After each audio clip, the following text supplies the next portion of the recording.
What's up, YouTube squad? Welcome to my channel. This is YouTube Can Be Great. Hashtag YouTube Can Be Great.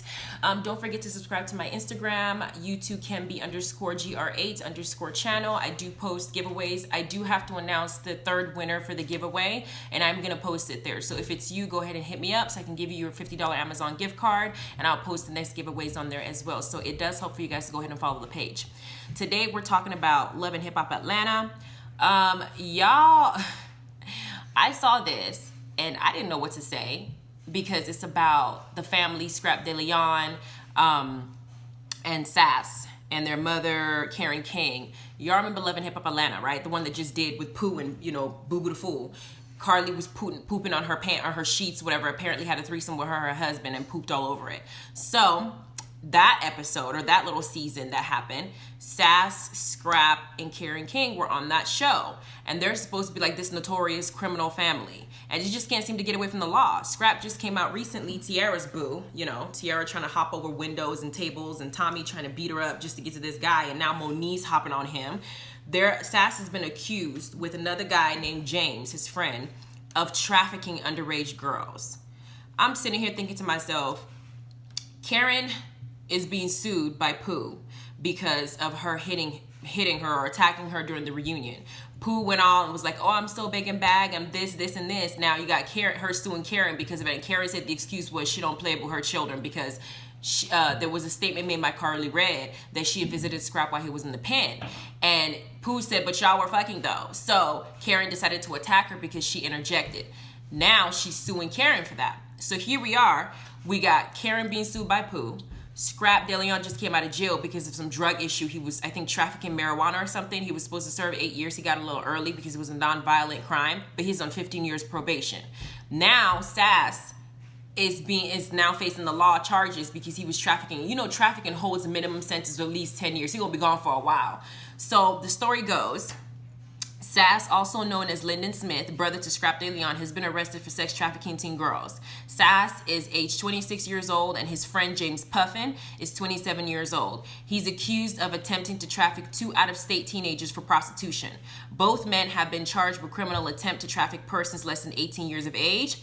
They said that although the ages weren't disclosed, so we don't know the exact age they were, whether they were 15, 14, 16, 17, we don't know. But authorities have confirmed that they were actually minors, regardless of whatever age they were below the age of 18. The minors, however, were found earlier before they were able to be hurt before the incident. So they said that they were found and they were taken home safely. This story, however, is still developing. I'm sitting here thinking to myself, what the hell?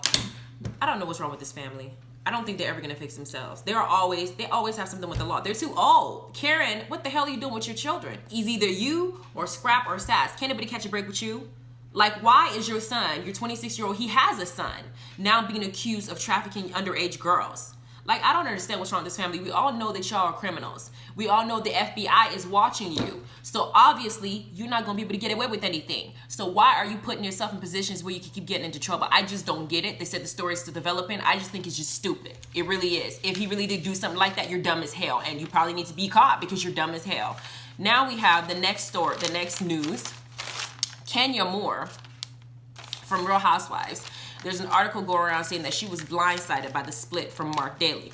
Now, we already talked about the split. We already know the split's happening. We already know that this is something that's going to be discussed November, I think, 3rd, when the episode starts. They're going to start talking about it. It's going to be part of her storyline. We're going to see the divorce play out, and we're going to hear Marc do whatever he needs to do. We're going to see Marc talking to Nene and Greg, running his mouth, and Nene using it against her. We're going to see Nene try to spit on Kenya. Even though Kenya is not an innocent person, she is going through a hard time because she has a little girl that she's dealing with right now. So the article, however, touches on those things, but the main issue that we're having is some of the story that they're being told by production, because apparently production was relieved to not have to work with Marc Daly ever again.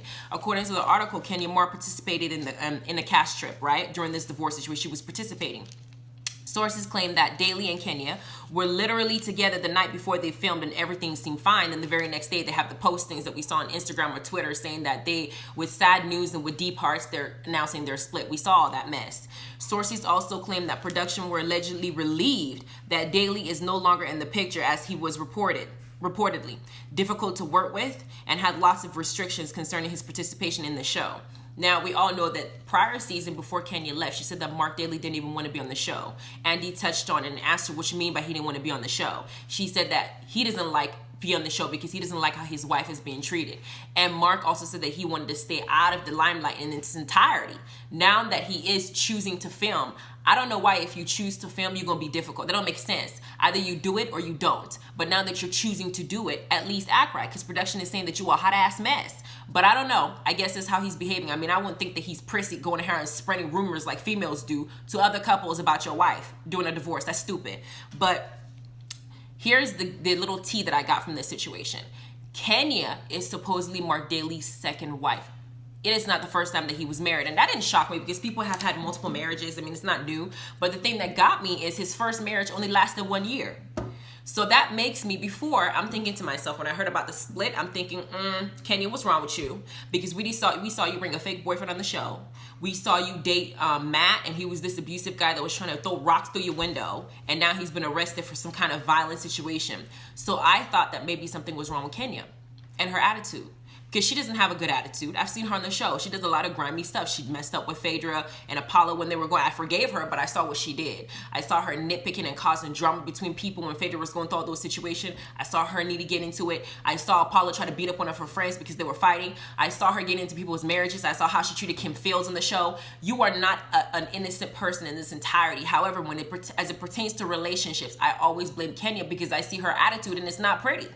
But in this particular incident, Marc Daly being married only 1 year his first time, then getting a divorce. Sources say that he was married the first time for 1 year and then divorced, and that he also had 2 children from that previous relationship, and now he has Brooklyn. So I'm sitting here thinking, Marc, this might be his fault. You can't seem to be married for, more than a minute.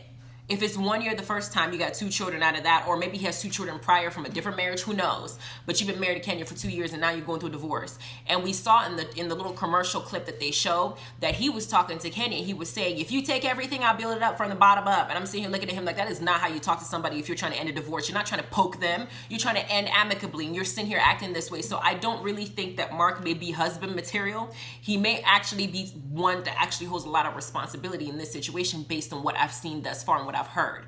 You're out here having divorce after 1 year. You hopped into another marriage, you divorced 2 years. You're talking to Nene and Greg about your marital issues, having Nene running back to Kenya, throwing it in her face. And on top of that, production can't get along with you. That's 0 for 3 right now. So I'm trying to look at you, kind of looking at you sideways, like, what's wrong with you, bruh?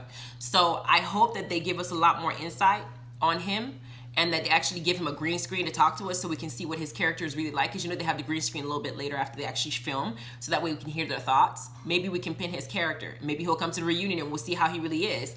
But from what I'm hearing about him thus far, he doesn't seem like like an epitome or something that you would have as a good husband or a good person, because of some of the stuff that he's doing is a little bit janky. I don't like it. I think it's weird. But anyway, go ahead and like and subscribe. Leave comments below. Let me know what you think about both Sass's situation and Karen King's family and how they keep getting into trouble. Let me know what you think about Kenya and Marc and the production situation and how he's been acting. Also, I am going to post my next video. Somebody said make sure I touch on the Lisa Ray and Dwayne Martin situation, but I'm not only going to talk about that because it seems like that's the trending thing. People are only focused on that.